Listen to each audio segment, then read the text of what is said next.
నమస్కారం. నా పేరు మీనాక్షి. ఆమె tarot card reader, numerologist, spiritual healer.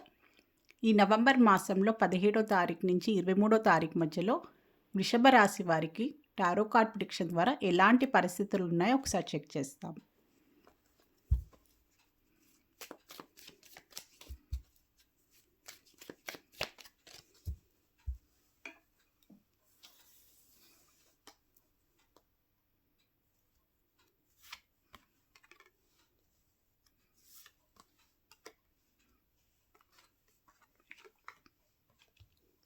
So, ఈ వారం రోజుల్లో వృషభ రాశి వారికి రిలేషన్‌షిప్ పరంగానైతే చాలా బాగుంటుంది. రిలేషన్‌షిప్ పరంగా వాళ్ళేమైనా ముందుకు వెళ్ళాలి అనుకుంటే, కొత్త రిలేషన్‌షిప్‌లో కూడా మీకు ఏదైనా అవకాశాలైతే చాలా కనిపిస్తున్నాయి.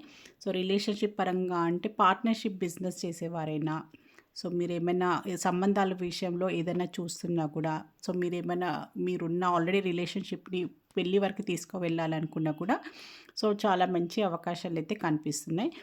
దాంతో పాటు కొన్ని మధ్యవర్తి మధ్యవర్తి మీడియేటర్ అంటారు కదా! ఎవరైనా రిలేషన్‌షిప్ మధ్యలో ఎవరైనా ఉంటే, పేరెంట్సే అనుకోండి, ఎవరైనా థర్డ్ పర్సన్ వల్ల కూడా కొన్ని ఇబ్బందులు వచ్చే అవకాశాలు కూడా కనిపిస్తున్నాయి. మిస్‌అండర్‌స్టాండింగ్స్ కనిపిస్తున్నాయి. మెయిన్‌లీ మీరు పెళ్లి పరంగా ఏమైనా ముందుకు వెళ్ళాలి అనుకుంటే కూడా ఆల్రెడీ ముందుకు వెళ్ళిపోయి ఆల్రెడీ అంతా సెటిల్ అయిపోయే వరకు కూడా థర్డ్ పర్సన్ వల్ల కూడా కొన్ని అనవసరమైన విషయాల వల్ల కొన్ని ఇబ్బందులు, కొన్ని మిస్‌అండర్‌స్టాండింగ్స్, కొన్ని అనవసరమైన అనుమానాలు కూడా వచ్చే అవకాశాలు అయితే కనిపిస్తున్నాయి. కొన్ని అంటే పలానా ఇది ఉంటుంది, పలానా అమ్మాయి గురించి, అబ్బాయి గురించి కొన్ని విషయాలు తెలిసి అనవసరమైన కన్‌ఫ్యూషన్స్ తెచ్చే అవకాశాలు కూడా చాలా కనిపిస్తున్నాయి. ఈ విషయంలో కొంచెం జాగ్రత్తలు తీసుకోండి.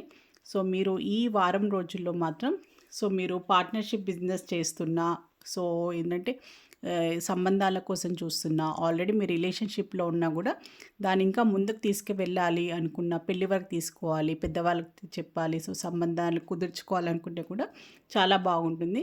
మధ్యవర్తుల విషయంలో చుట్టాలే అనుకోండి, మధ్యవర్తులు ఎవరైనా కూడా దానివల్ల కొన్ని ఇబ్బందులు వచ్చే అవకాశాలు, దాని విషయంలో కొంచెం జాగ్రత్తలు తీసుకోండి.